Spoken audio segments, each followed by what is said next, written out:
Alright, YouTube, it is the Bat Nerd, and I am back with a brand new episode of Bat Nerd Reviews, and in this one, I am reviewing Doctor Strange in the Multiverse of Madness. So, this is written by Michael Walren and directed by Sam Raimi, starring, of course, Benedict Cumberbatch, Elizabeth Olson, Chiwetel Ejiofor or something, I can't pronounce that name, Benedict Wong, Xochitl Gomez or something, I can't pronounce her name, Michael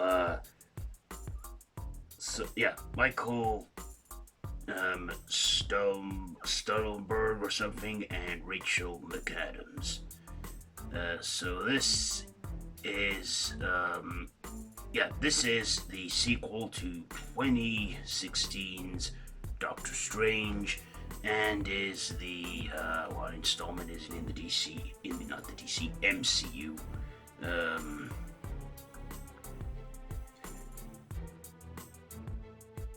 It's the 28th film in the MCU.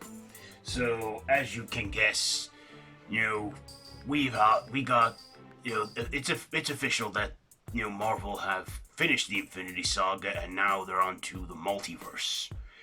And I believe they're using this story arc as reasons to borrow over properties that are Marvel but aren't owned by the Marvel Studios, like they have with Spider-Man and Morbius and stuff. Anyway, so in this, Doctor Strange,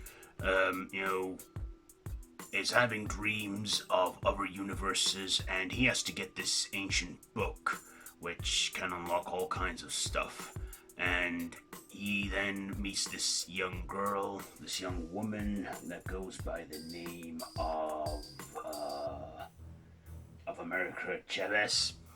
And she has this ability to hop through multiple universes where she's come across other Doctor Stranges. Well, a Stephen Strange. And they end up going through a multiverse till they're in one multiverse called 838. And Doctor Strange, is greeted by the Illuminati. And not only that, but Elizabeth Olsen's character, Wanda Maximoff, aka Scarlet Witch. Of course, if you watch the Disney Plus series WandaVision, you'll know that this was setting things up for her part in the movie. She found a book, as you know, in WandaVision about multiverse traveling, and she basically wants to go into another multiverse where her sons are alive and she gets to be their mom. And I should warn you now, there are some spoilers in this. She's kind of like the villain of this movie. So, that I will say no more, so let's get to my likes and dislikes. So what did I like about this? Well, I like that we got to see Doctor Strange again in another leading the movie this time. Because after his 2016 outing, which was 6 years ago now, we saw him again in Thor Ragnarok, Avengers Infinity War and Endgame, and in Spider-Man No Way Home. We got to see him take the lead again in this one, so I like that.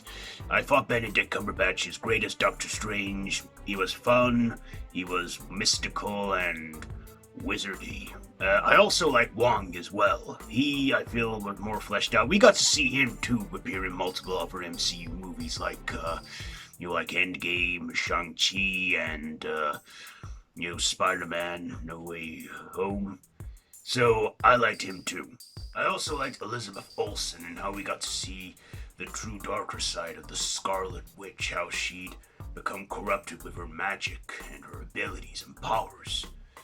So we got to see an even darker side of her. I also liked, the multiverse travel, how there's one scene where America and Strange are falling through multiple multiverses, including one where they're bricks, another where they're paint, another where they're animation, till they come to an Earth called 838. And, like I say, he meets an old face, he meets Mordo. Only he is a variant in this, and he is the Sorcerer Supreme in that universe. We don't see Mordo from the previous movie where he becomes bad and finds that there's too many sorcerers. So don't go expecting anything following on from that post-credit scene of the first movie. I like the Illuminati. We got to see the Illuminati. I won't give too much spoilers on that, but we obviously get Patrick Stewart as Professor Xavier. I'll tell you that much, because we hear him in the trailer. He does appear in it. The other Illuminati, though, I'll leave that for you to watch, but let's just say I think they make one fan casting come true, and I hope we get to see more of him in the MCU that we're all familiar with. I also thought there was some good action in this, some good visual effects, and with this being a Sam Raimi directed movie, we do get a Bruce Campbell cameo. And we do see Bruce Campbell in this. I won't say when or where we see him, but we do see him. Also, he's in the post-credit scene as well, as we go back to him in that part of the movie. There is also a mid-credit scene with Marvel and MCU. You should expect that. Stick around for the credits. And in the mid-credit scene we get another surprise, which again I will not spoil here, because I want to keep this review spoiler-free as possible. I also enjoyed, the score, which was done by Danny Elfman. Basically, it had the music and the director of the original Spider-Man trilogy, which I'm like, yeah, alright. And we did get some dark horror moments in there. We got a zombie Doctor Strange, but not the one from the, the What If episode. So we saw that, a zombie Strange, which we see in the trailer anyway. And, this movie clocks in at 2 hours and 6 minutes. I thought it was going to be 2 hours and 30 minutes, 2.5 hours, but, no, it's actually on for just over 2 hours. Now, I believe that there was originally this movie was meant to be longer, and I understand that Scott Derrickson of the first movie was aiming to return, but dropped out of the project due to COVID and other creative differences, so I think that's why he stepped out as the director, which was a shame, but I think Sam Raimi did a good job of this, but I think, this could have been done a little more better. Did I like this movie? Yes, I liked it. I thought it was great. It was just crazy. It definitely lived up to the madness part. Will we see an extended cut of this? I don't know, but there were moments in there that were slow, or moments in there that were rushed. But I feel that, this movie did suffer a little blow from its delays, and it says on the Wikipedia page there were delays and stuff made due to the COVID-19 pandemic. Yes.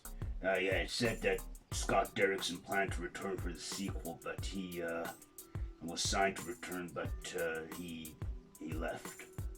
Yeah. So it was due to be released about a year ago, but obviously COVID and stuff. So anyway, do I recommend this one? Yes. If you like the first movie, you will enjoy this one. I imagine this will be on Disney Plus in about a month or two, if you want to wait for it. But yeah, Doctor Strange and the Multiverse of Madness. I enjoyed it for the main part. It was colorful. It had good cinematography. I will give Doctor Strange and the Multiverse of Madness, I will give it, I'll give it 3.5 Batarangs out of 5. 3.5 Batarangs out of 5 for Doctor Strange and the Multiverse of Madness. So our next stop, I believe, is Thor: Love and Thunder. So I look forward to that. When I saw this movie in theaters, I saw the trailer to Thor: Love and Thunder again, so yeah, I really like when that's coming out, which will be July. And there's also the other Disney Plus series, Miss Marvel, as well coming. I need to get around to doing Moon Knight too. So anyway, yes, this has been Bat Nerd Reviews. I have been the Bat Nerd, and if you like this video, be sure to share, comment, subscribe, all of that. My social media links are down below in the description. And until next time, Banner out. Banner it out.